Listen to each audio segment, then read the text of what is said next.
Nous sommes le mercredi 17 septembre 2014. Mesdames, Messieurs, bonjour et bienvenue à tous dans cette édition d'information matinale sur Canal 7.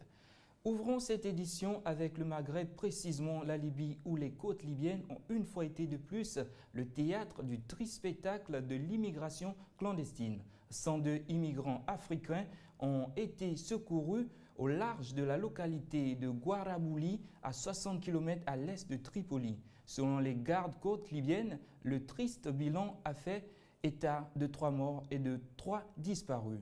Voici le récit. 3 personnes ont péri dimanche soir dans les eaux de la Méditerranée, probablement par suffocation, alors que 102 autres étaient secourus par la marine libyenne, selon le témoignage d'un garde-côte. Les rescapés ont été ramenés sur les côtes par la marine libyenne. Les migrants, tous des hommes, étaient à bord d'un canot pneumatique. Leur embarcation de fortune commençait à se dégonfler et à prendre de l'eau quand ils ont alerté les gardes-côtes. Chaque année, plusieurs centaines de migrants candidats à l'Eldorado européen meurent dans la Méditerranée et quelques jours plus tôt d'ailleurs, 500 personnes avaient péri dans la même mer en tentant de rejoindre les côtes italiennes. Ces multiples naufrages n'ont malheureusement pas d'effet de dissuasion sur les jeunes originaires d'Afrique ou du Moyen-Orient qui fuient le chômage, la pauvreté et la guerre. Vu la situation anarchique régnant en Libye, les départs depuis les côtes de ce pays se sont multipliés ces dernières semaines. En fin août, quelques 170 Africains avaient disparu au large de ce pays.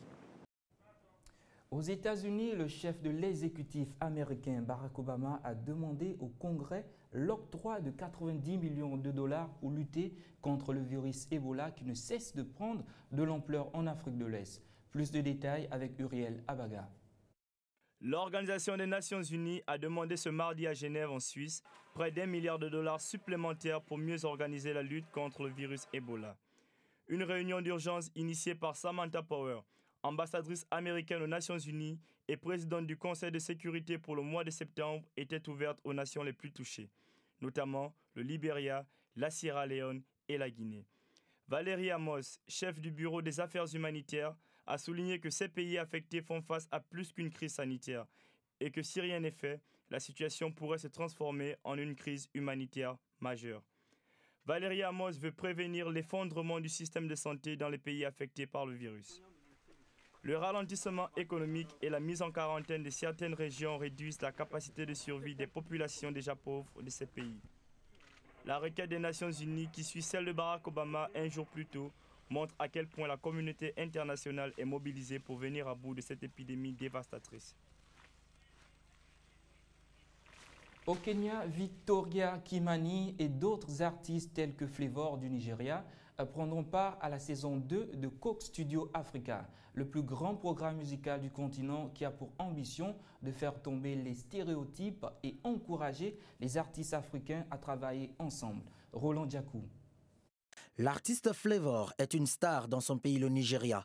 Il est au Kenya pour le tournage de cette édition 2014 de Coke Studio Africa et comme lui, des artistes viennent des 4 coins du continent africain pour jouer en direct devant un public et des millions de téléspectateurs à travers le monde. L'invité de marque de cet événement est connu pour ses chansons en langue Igbo parlées dans le sud du Nigeria.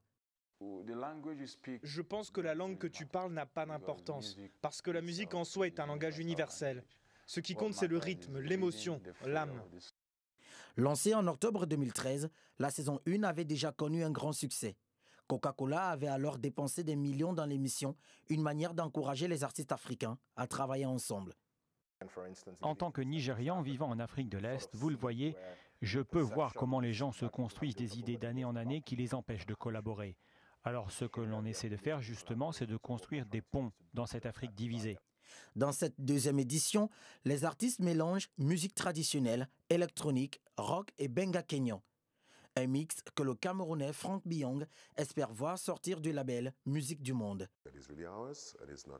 Afin de faire quelque chose qui soit vraiment personnel, pas dicté par l'extérieur, il faut qu'on s'assure que cette génération d'artistes puisse travailler dans un environnement et avec une stratégie que l'on n'attend pas des musiques africaines.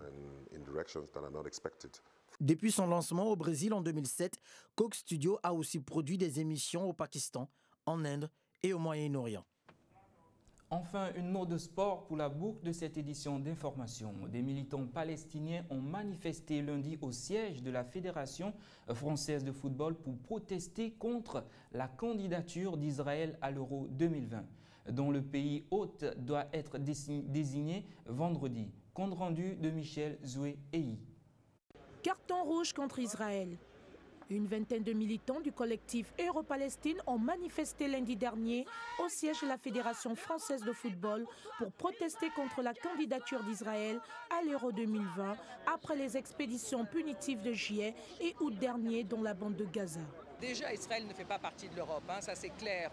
Mais en plus, lui donner l'honneur et le privilège d'organiser des compétitions internationales avec les massacres de populations civiles régulières, dont les assassinats de footballeurs, il y a un minimum de solidarité dans le football au niveau international, ou alors on n'a pas tout compris. À cet effet, l'instance européenne a émis des réserves sur la capacité des Israéliens à accueillir des rencontres en raison d'une situation politique complexe, selon un rapport d'évaluation dévoilé mercredi. L'UEFA juge nécessaire de réaliser des investissements pour qu'un tel projet puisse voir le jour. Au vu du climat d'insécurité qui règne actuellement en Israël, l'UEFA a décidé de délocaliser hors d'Israël, et cela jusqu'à nouvel ordre, tous les matchs de Ligue des Champions ou d'Europa League de football impliquant ces clubs israéliens. Les pays hôtes doivent être désignés vendredi par l'UEFA. Voilà qui met un terme à cette édition matinale du journal télévisé sur Canal 7. Merci de nous avoir suivis. L'actualité continue sur votre nouvelle chaîne panafricaine. Au revoir et à très bientôt.